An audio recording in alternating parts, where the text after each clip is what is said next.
Hello everyone, मैं Prince आपका स्वागत करता हूं इंग्लिश बाय प्रिंस पे।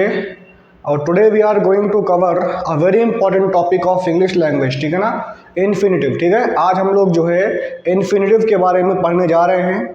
और जैसा कि हमने इसके पहले आपको पढ़ाया था नॉन फाइनाइट वर्ब, ठीक है ना। नॉन फाइनाइट वर्ब को हम लोगों ने 3 पार्ट में कैटेगराइज किया था। पहला आपका था जिरेंड, दूसरा आपका होता है इन्फिनिटिव और तीसरा आपका होता है पार्टिसिपल, ठीक है ना। तो जो हमने पहला जो वीडियो अपलोड किया था नॉन फाइनाइट वर्ब का, उसमें हम लोगों ने जो है नॉन फाइनाइट वर्ब और फाइनाइट वर्ब में क्या डिफरेंस होता है इस चीज़ को अच्छे से डिस्कस किया था।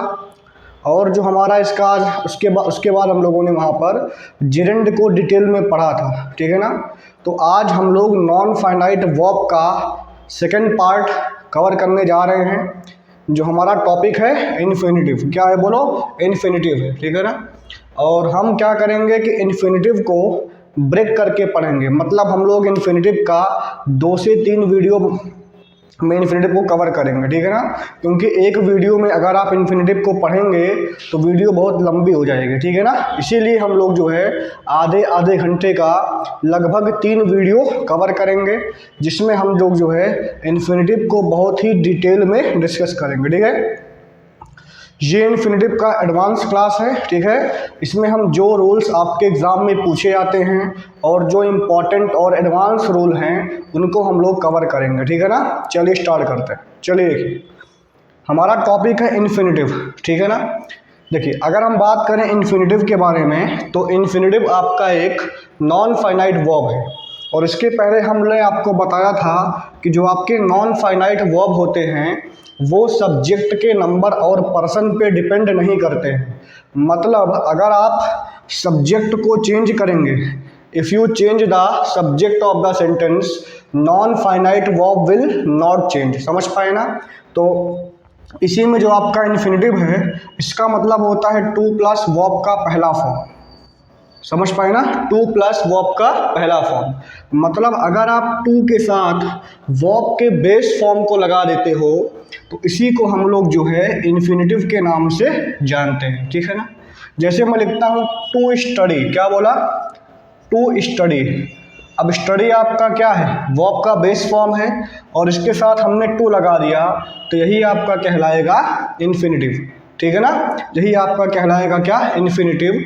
और आपको ध्यान देना है कि इन्फिनिटिव जो है काम करता है नाउन का, ठीक है। जिस प्रकार जो है जिरेंड काम करता है नाउन का, उसी प्रकार जो है इन्फिनिटिव भी काम करता है नाउन का। बट जिरेंड में क्या होता है कि वर्ब का बेस फॉर्म प्लस आईएनजी, ठीक है ना। वर्ब का बेस फॉर्म प्लस आईएनजी अगर काम करता है नाउन का तो इसी को हम लोग बोलते हैं जिरेंड। और अगर 2 प्लस वर्ब का पहला फॉर्म या फिर वर्ब का बेस फॉर्म, समझ पाए ना, अगर ये काम करता है नाउन का तो इसी को हम लोग जो है इन्फिनिटिव के नाम से जानते हैं, ठीक है ना। चलिए, तो अभी आपको क्लियर हुआ कि इन्फिनिटिव का मतलब क्या होता है। तो 2 प्लस वर्ब का पहला फॉर्म अगर काम करता है नाउन का तो उसी को हम लोग इन्फिनिटिव के नाम से जानते हैं, ठीक है ना। चलिए देखिए, अगर हम बात करें तो इन्फिनिटिव, देखिए बेसिकली इन्फिनिटिव के 4 पार्ट होते हैं, ठीक है ना। पहला आपका होता है टू इन्फिनिटिव, जिसको हम लोग बोलते हैं 2 प्लस वर्ब का पहला फॉर्म, ठीक है ना। इसको हम लोग बोलते हैं टू इन्फिनिटिव। 2 प्लस वर्ब के पहले फॉर्म को हम लोग टू इन्फिनिटिव बोलते हैं, ठीक है। इसके बाद अगर आप वर्ब का पहला फॉर्म, मतलब अगर आप जो है इस 2 प्लस V1 में से जो है 2 को ओमिट कर दीजिए तो इसको हम लोग बोलते हैं बेयर इन्फिनिटिव। क्या बोलते हैं, बेयर इन्फिनिटिव, ठीक है ना। इसी को हम लोग बोलते हैं बेयर इन्फिनिटिव। तीसरा आपका होता है परफेक्ट इन्फिनिटिव। क्या होता है, परफेक्ट इन्फिनिटिव। इसका मतलब होता है 2 प्लस है प्लस वर्ब का थर्ड फॉर्म, 2 प्लस है प्लस वर्ब का थर्ड फॉर्म, इसको हम लोग बोलते हैं परफेक्ट इन्फिनिटिव, ठीक है ना। और इसके साथ आपका होता है परफेक्ट कंटिन्यूअस इन्फिनिटिव ना, 2 प्लस है प्लस बीन प्लस वर्ब का पहला form plus ING plus object. समझ पाए ना। बट बेसिकली जो आपके एग्ज़ाम में इन्हीं दो से क्वेश्चन मैक्सिमम पूछे जाते हैं, ठीक है। इन्फिनिटिव में आपको ज़्यादा ध्यान नहीं देना है परफेक्ट और परफेक्ट कंटिन्यूअस इन्फिनिटिव में, ठीक है ना। बस आपको इनके स्ट्रक्चर पे ध्यान देना है कि परफेक्ट इन्फिनिटिव का मतलब होता है to plus have plus verb का थर्ड फॉर्म, ठीक है। और जो आपका होता है परफेक्ट कंटिन्यूअस इन्फिनिटिव, ये आपका होता है to plus have plus been plus V1 plus ING, ये आपका क्या होता है परफेक्ट कंटिन्यूअस इन्फिनिटिव, ठीक है। बट बेसिकली हम लोग स्टडी करेंगे खाली टू इन्फिनिटिव को और बेयर इन्फिनिटिव को, क्योंकि जो इन्फिनिटिव में मैक्सिमम रूल्स हैं वो इन्हीं दोनों पे बने हुए हैं, इन्हीं दोनों पे बेस्ड है, समझ पाए ना। चलिए, तो बेसिकली हमारा जो फोकस रहेगा वो आपका रहेगा टू इन्फिनिटिव और बेयर इन्फिनिटिव, ठीक है। हमने पहले ही बता दिया कि जो आपका टू इन्फिनिटिव होता है वो होता है वर्ब का पहला फॉर्म, टू प्लस वर्ब का पहला फॉर्म, और जो आपका होता है बेयर इन्फिनिटिव वो आपका होता है वर्ब का पहला फॉर्म, समझ पाए ना। चलिए, ये आपका इन्फिनिटिव हो गया, ठीक है। अभी देखिए, तो हम लोग क्या करेंगे, इन्फिनिटिव के जो इंपॉर्टेंट रूल्स है उसको एक एक करके डिस्कस करेंगे, ठीक है। चलिए, तो पहला रूल हम लोग डिस्कस करते हैं। देखिए, आपको पता होगा कि जो आपका इन्फिनिटिव है ये आपका काम करता है नाउन का, है कि नहीं है। पहले हम लोग पढ़ेंगे टू इन्फिनिटिव के बारे में, जिसको हम लोग बोलते हैं टू प्लस वर्ब का पहला फॉर्म, समझ पाए ना। देखिए, ये आपका किसका काम करता है, नाउन का काम करता है। और आपको पता है कि किसी भी सेंटेंस में जो नाउन होता है, ठीक है, वो जनरली सब्जेक्ट के प्लेस पे आता है, ऑब्जेक्ट के प्लेस पे आता है और कॉम्प्लीमेंट के प्लेस पे आता है कि नहीं है। इसके पहले हमने पढ़ा था जिरेंड, जिरेंड भी काम करता है नाउन का, तो जिरेंड भी कहाँ आता है, सब्जेक्ट के प्लेस पे आता है, ऑब्जेक्ट के प्लेस पे आता है और कॉम्प्लीमेंट के प्लेस पे आता है। उसी प्रकार जो आपके ये टू इन्फिनिटिव हैं इनका इस्तेमाल भी कर सकते हैं एज अ सब्जेक्ट, ठीक है। जो आपका टू इन्फिनिटिव होता है इसका भी इस्तेमाल किया जा सकता है सब्जेक्ट की तरह एज एन ऑब्जेक्ट, इसका इस्तेमाल हम लोग कर सकते हैं ऑब्जेक्ट की तरह, और एज अ कॉम्प्लीमेंट, मतलब इसका भी इस्तेमाल हम लोग कॉम्प्लीमेंट की तरह कर सकते हैं, समझ पाए ना। तो जो आपका टू इन्फिनिटिव होता है it can be used as subject, object and complement, समझिए ना। चलिए, एग्जाम्पल में देता हूँ, जैसे लिखता हूँ मैं कि to swim is good, to swim is good, हमने लिखा हुआ है कि टू स्विम इज गुड। यहाँ पर आपको पता है इज आपका वर्ब है और वर्ब के पहले आता है सब्जेक्ट, तो आपका जो टू प्लस वर्ब का पहला फॉर्म है ये आपका इन्फिनिटिव है और इस्तेमाल किया गया है सब्जेक्ट की तरह, समझे। दूसरा मैं एग्जांपल देता हूँ, जैसे मैं लिखता हूँ आई लाइक टू रीड, मैं बोला है आई लाइक टू रीड, यहाँ पर आई आपका क्या है, सब्जेक्ट है, लाइक आपका क्या है, वर्ब है, और जो आपका टू रीड है ये आपका काम कर रहा है ऑब्जेक्ट की तरह। अगर आप पूछिए आई लाइक व्हाट, तो आंसर आएगा टू रीड। और हमने आपको पहले ही बताया है कि if you want to determine an object in a sentence, तो आपको क्वेश्चन किसका करना पड़ेगा, व्हाट का करना पड़ेगा या फिर होम का करना पड़ेगा, समझ पाए ना। तो आप पूछिए I like what to read, तो टू रीड आपका क्या कहलाएगा, बोलो ऑब्जेक्ट कहलाएगा। तो इन्फिनिटिव का इस्तेमाल हमने किया सब्जेक्ट की तरह, दूसरा ऑब्जेक्ट की तरह, ठीक है ना। तीसरा, इन्फिनिटिव का इस्तेमाल हम लोग कॉम्प्लीमेंट की तरह भी कर सकते हैं। जैसे बोला गया है कि I am to help you, क्या बोला, I am to help you, यहाँ पर आई आपका सब्जेक्ट है, एम आपका क्या है, लिंकिंग वर्ब है, और जो आपका टू हेल्प है ये क्या है, बोलो इन्फिनिटिव है, और यहाँ पर ये कॉम्प्लीमेंट की तरह इस्तेमाल किया जा रहा है, ठीक है ना।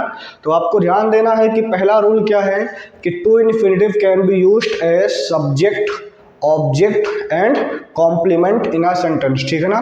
इसको लिख लीजिए, this is very very important point, ठीक है, लिख लीजिए इसको।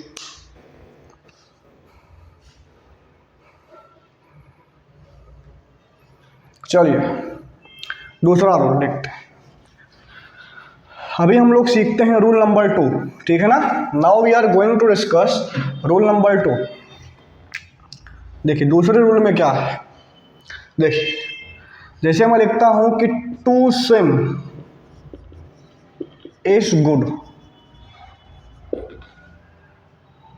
ठीक है ना, लिखा हुआ है कि टू स्विम इज गुड, इसको हम बोल सकते हैं कि it is easy to swim, it is good to swim, it is good to swim, ठीक है ना, लिखा हुआ है कि टू स्विम इज गुड, इसको हम लोग बोल सकते हैं कि it is good to swim, है कि नहीं। अगर मैं बोलता हूं टू प्ले इज हेल्दी, ये बराबर किसके होगा कि it is healthy to play, ठीक है ना। अब देखिए आप दोनों ही स्ट्रक्चर को ध्यान से देखिए, पहला बोला गया है कि टू स्विम इज गुड, यहाँ पर इन्फिनेटिव का इस्तेमाल किया गया है सब्जेक्ट की तरह, तो इस सब्जेक्ट में देखिए यहाँ पर हम लोग जो है, जहाँ पर जो आपका टू स्विम है इसको हम जो है गुड के बाद भी लिख सकते हैं, सेंटेंस को स्टार्ट अगर करेंगे इट्स से, समझ पा रहे हो ना। तो इस सेंटेंस को जो है इस प्रकार से भी लिखा जा सकता है, और दोनों ही सेंटेंस में कोई भी डिफरेंस नहीं है, दोनों की मीनिंग क्या है, लगभग सेम है, ठीक है ना। तो आपको ध्यान देना है कि अगर आप इन्फिनेटिव का इस्तेमाल सब्जेक्ट की तरह करके किसी भी सेंटेंस को बनाते हैं तो उस सेंटेंस में आप जो है इट का इस्तेमाल करिए, ठीक है ना, इट का इस्तेमाल करके जो है फिर आप इन्फिनेटिव को लास्ट में लगा सकते हैं, समझ पाए ना। तो इसको भी आप ध्यान रखिएगा, इस पैटर्न को, this pattern is very very important, ठीक है ना, ये भी आपका एक बहुत ही इंपॉर्टेंट पैटर्न है, ठीक है ना। एग्जाम्पल मैं एक और लेता हूं, जैसे मैं बोलता हूं कि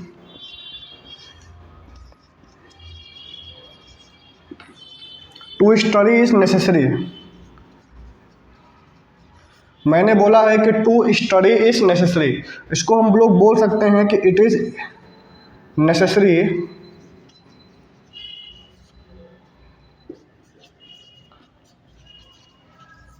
इसको हम लोग बोल सकते हैं कि it is easy, it is necessary to study, है कि नहीं है। तो आपने बोला कि टू स्टडी इज नेसेसरी, इसको हम लोग बोल सकते हैं कि it is necessary to study, मतलब टू प्लस वर्ब का पहला फॉर्म आपने इस्तेमाल किया सब्जेक्ट के बेस पे, और इसको हम इट लगा के भी लिख सकते हैं, ठीक है ना। चलिए अभी हम लोग देखते हैं रूल नंबर 3, ठीक है। चलिए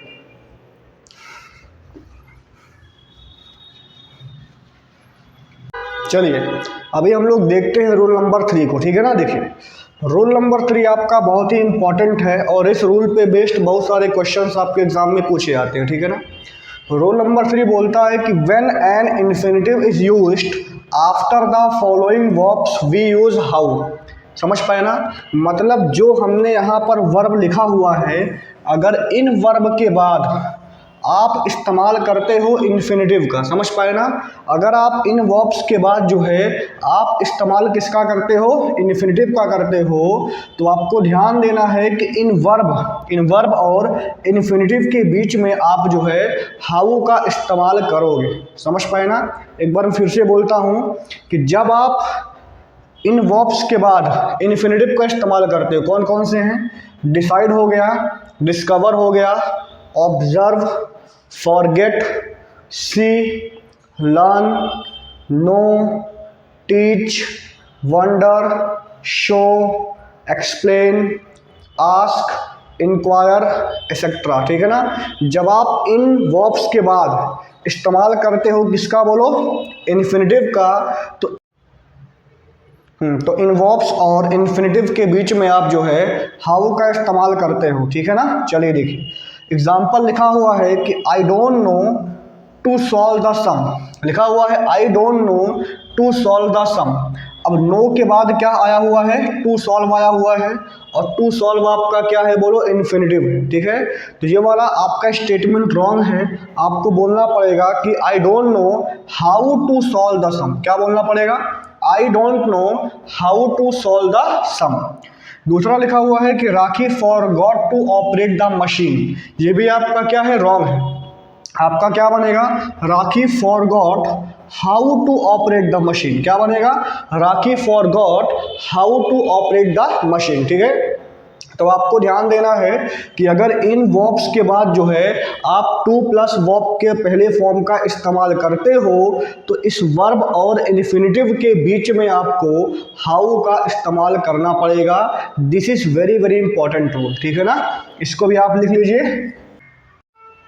अभी हम लोग जो है रूल नंबर 4 को देखने जा रहे हैं, ठीक है ना।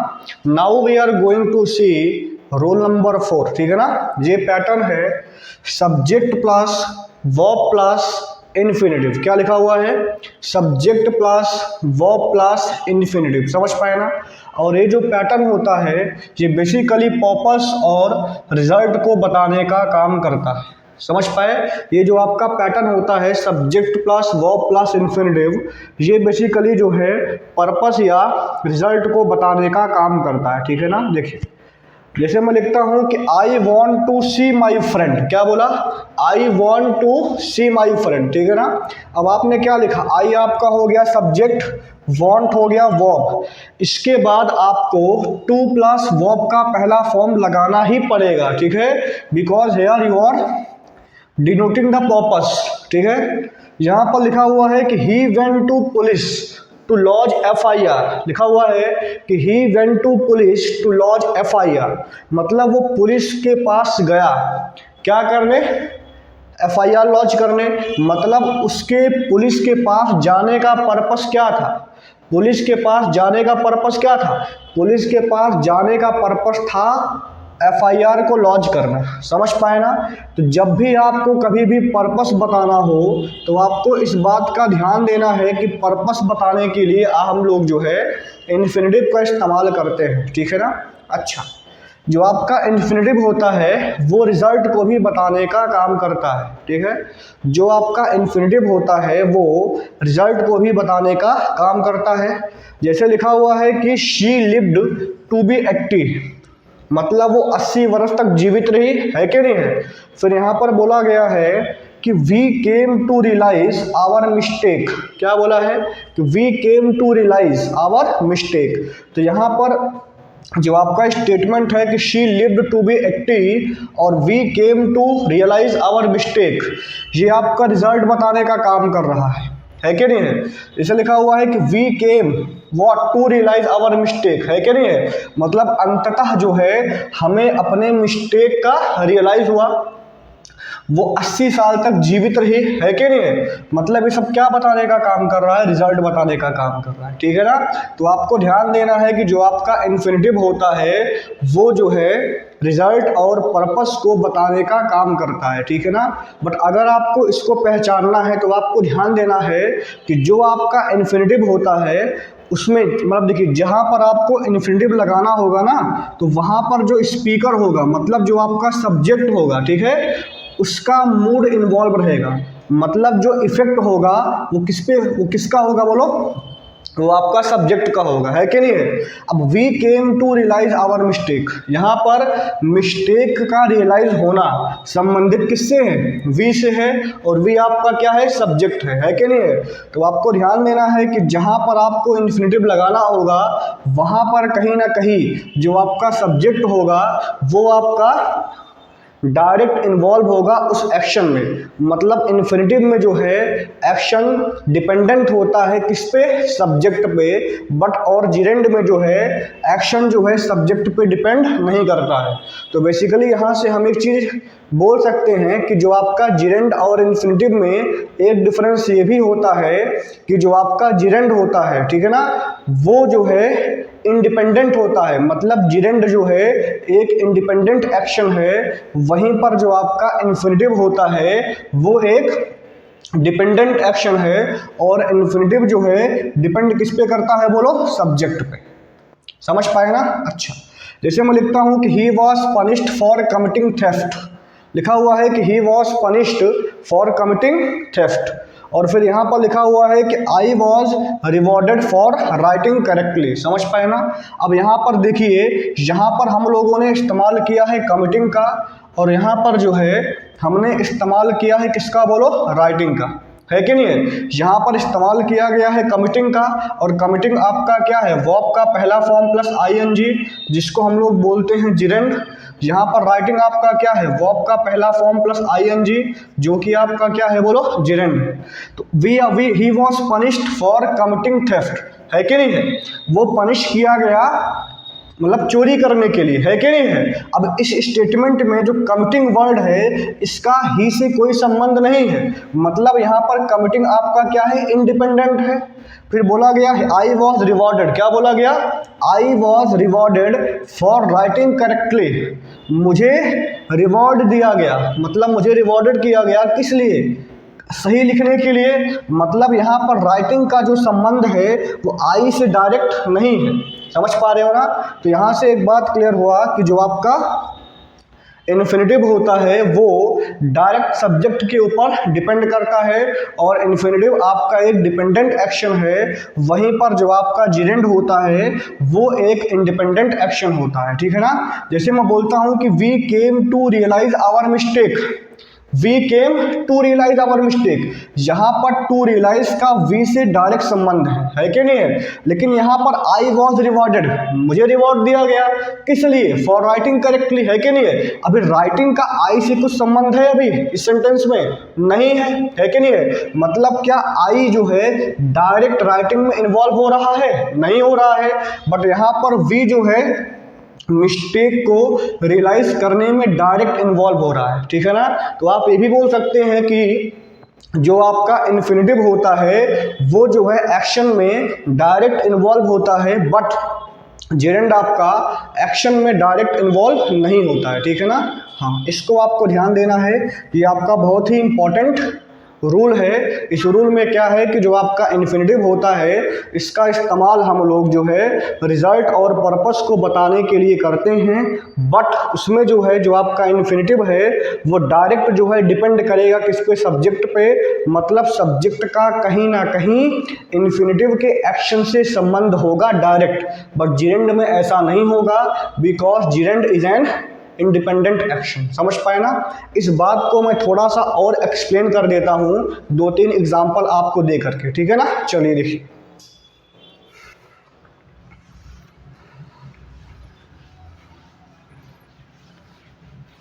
देखिए, जैसे मैं बोलता हूं कि I like swimming, I like swimming, मैंने लिखा हुआ है कि आई लाइक स्विमिंग, मुझे क्या पसंद है, स्विमिंग पसंद है। अभी यहाँ पर स्विमिंग क्या है, स्विमिंग जो है आई से डायरेक्ट इन्वॉल्व नहीं है कि नहीं है। क्या यहाँ पर आई कुछ कर रहा है, नहीं, यहाँ पर आई को खाली पसंद है, क्या, स्विमिंग पसंद है, मतलब स्विमिंग यहाँ पर इंडिपेंडेंट एक्शन है, that's why swimming is known as gerund, है कि नहीं है। क्या यहाँ पर आई स्विम कर रहा है, नहीं, यहाँ पर आई का स्विम से कुछ लेना देना नहीं है, आई स्विमिंग के एक्शन को परफॉर्म नहीं कर रहा है। समझ पाए ना। मतलब ये भी ध्यान देना है कि जो आपका जहाँ पर आप जिरेंड लगाओगे, जिरेंड में एक्शन नहीं होता है, जिरेंड में एक्शन नहीं होता है, समझ पाए ना। अच्छा, लेकिन जैसे मैं बोलता हूँ कि I stopped to smoke,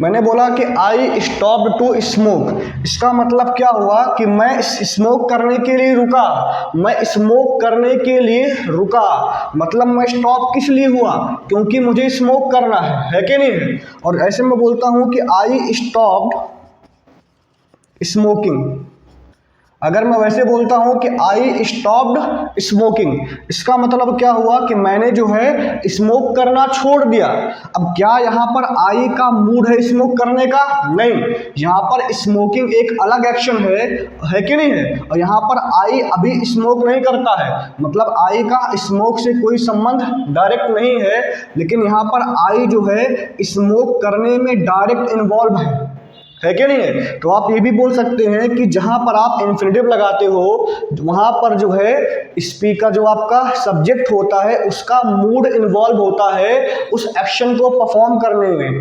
but जहां पर आप जिरेंड लगाते हो, जिरेंड में सब्जेक्ट का मूड नहीं होता है एक्शन को परफॉर्म करने में, क्योंकि जिरेंड आपका एक्शन नहीं बताता है, जिरेंड आपका इंडिपेंडेंट एक्शन होता है, ठीक है ना। जहां पर आप जिरेंड लगाओगे वहां पर सब्जेक्ट उस जिरेंड वाले एक्शन को नहीं करता है, बट जहां पर आप लगाओगे इन्फिनेटिव वहां पर सब्जेक्ट उस इन्फिनेटिव वाले एक्शन को जरूर करता है। समझ पाए ना। मतलब यहां पर आई स्मोक करने के लिए रुका है कि नहीं। और यहां पर बोला गया है कि आई स्टॉप्ड स्मोकिंग, ठीक है ना। एग्जाम्पल मैं आपको एक और देता हूं, ठीक है ना, देखिएगा थोड़ा सा।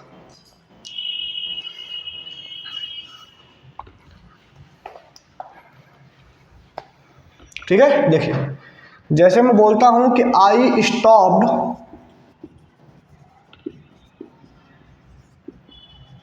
प्लेइंग क्रिकेट,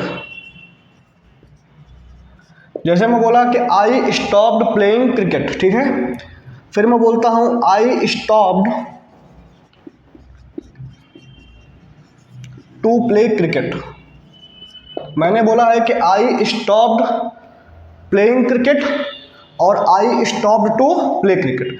आई का मतलब क्या, मान लो एक लड़का है, ठीक है ना, मान लीजिए आई एक लड़का है, अभी वो क्रिकेट खेलना छोड़ दिया, अभी वो क्रिकेट खेलना छोड़ दिया, मतलब उसने जो है प्लेइंग क्रिकेट को क्या किया, स्टॉप कर दिया है। तो यहाँ पर आपको पता है प्लेइंग क्या है, एक आपका जिरेंड है, अरे है कि नहीं है। प्लेइंग आपका क्या है, जिरेंड है, और आई का जिरेंड से कोई डायरेक्ट संबंध नहीं है, मतलब अभी आई कुछ नहीं खेलता है, आई का खेलने से कोई संबंध नहीं है, मतलब आई यहाँ पर कोई एक्शन नहीं कर रहा है, ना कि आई का मूड इसमें इन्वॉल्व है। लेकिन मैं बोलता हूँ I stopped to play cricket, मतलब यहाँ पर आई मान लो रास्ते में कहीं जा रहा है, ठीक है ना, वहाँ पर इसने देखा कि 5-6 बच्चे क्रिकेट खेल रहे हैं, तो ये भी क्या किया, रुक गया, क्या करने के लिए, क्रिकेट खेलने के लिए। मतलब आई रुका है किस लिए, क्रिकेट खेलने के लिए, मतलब आई अभी क्रिकेट खेलेगा। इसका मतलब जहाँ पर आपने लगाया है इन्फिनेटिव, तो इन्फिनेटिव में जो है सब्जेक्ट डायरेक्ट इन्वॉल्व होता है, सब्जेक्ट का एक्शन करने का मूड होता है। समझ पाए ना। This is the difference between infinitive and gerund, ठीक है ना। हमने इसके पहले वाले वीडियो में भी आपको बताया था कि इन्फिनेटिव की वीडियो में मैं आपको डिफरेंस बताऊंगा कि क्या डिफरेंस होता है इन्फिनेटिव में और जिरेंड में। तो यहाँ पर हमने एक्सप्लेन किया और मैं आशा करता हूँ कि आपको समझ में आया होगा कि जिरेंड और इन्फिनेटिव में बेसिक डिफरेंस क्या है। जिरेंड में क्या होता है कि स्पीकर का मूड नहीं होता है एक्शन में डायरेक्ट इन्वॉल्व होने का, बट इन्फिनेटिव में इसका उल्टा होता है। जिरेंड आपका जो है इंडिपेंडेंट एक्शन है, बट जो आपका इन्फिनेटिव होता है वो आपका डिपेंडेंट एक्शन होता है, किस पे बोलो, सब्जेक्ट पे, ठीक है ना। तो जो आपका रूल नंबर 4 था ये भी आपका बहुत ही इंपॉर्टेंट है, इस पे जो है बेस्ट बहुत सारे सवाल पूछे जाते हैं और ये अपने आप में बहुत बड़ा कंसेप्ट है, क्योंकि बहुत सारे बच्चों को ये समझ में नहीं आता कि कहाँ पर हमें इन्फिनेटिव लगाना है, कहाँ पर हमें जिरेंड लगाना है, ठीक है ना। तो आप सेंटेंस की मीनिंग के हिसाब से यू विल यूज जिरेंड और infinitive according to the meaning of the sentence. समझ पाए ना। चलिए, तो आज के वीडियो में हमने आपको इन्फिनेटिव का टोटल 4 रूल कराया है, ठीक है ना। अगला जो रूल होगा उसको हम लोग जो है नेक्स्ट वीडियो में कवर करेंगे, ठीक है ना, क्योंकि छोटी छोटी वीडियो रहेगी तो आपको देखने में भी सुविधा रहेगा, और अगर बहुत बड़ी वीडियो बनाएंगे ना तो आपको भी देखने में बोरिंग लगेगा, ठीक है ना। तो अगर आपको मेरा पढ़ाया हुआ अच्छा लगता है, समझ में आता है, तो आप चैनल को लाइक करिएगा, सब्सक्राइब करिएगा, वीडियो को शेयर करिएगा, ठीक है ना। और अगर आप एसएससी, बैंकिंग, डिफेंस या किसी कॉम्पिटिटिव एग्ज़ाम की तैयारी कर रहे हैं जिसमें इंग्लिश लैंग्वेज आता है, और अगर आपकी इंग्लिश वीक है, आप ग्रामर को एडवांस फॉर्म में पढ़ना चाहते हैं, तो वही चैनल आपके ही लिए है, ठीक है ना। आप इन वीडियोस को देखिएगा और इस वीडियो से जो मैं बनाता हूँ इससे आपको बहुत ही फ़ायदा मिलेगा और ग्रामर को डिटेल में समझने में मदद मिलेगा, ठीक है ना। Thank you, thanks a lot.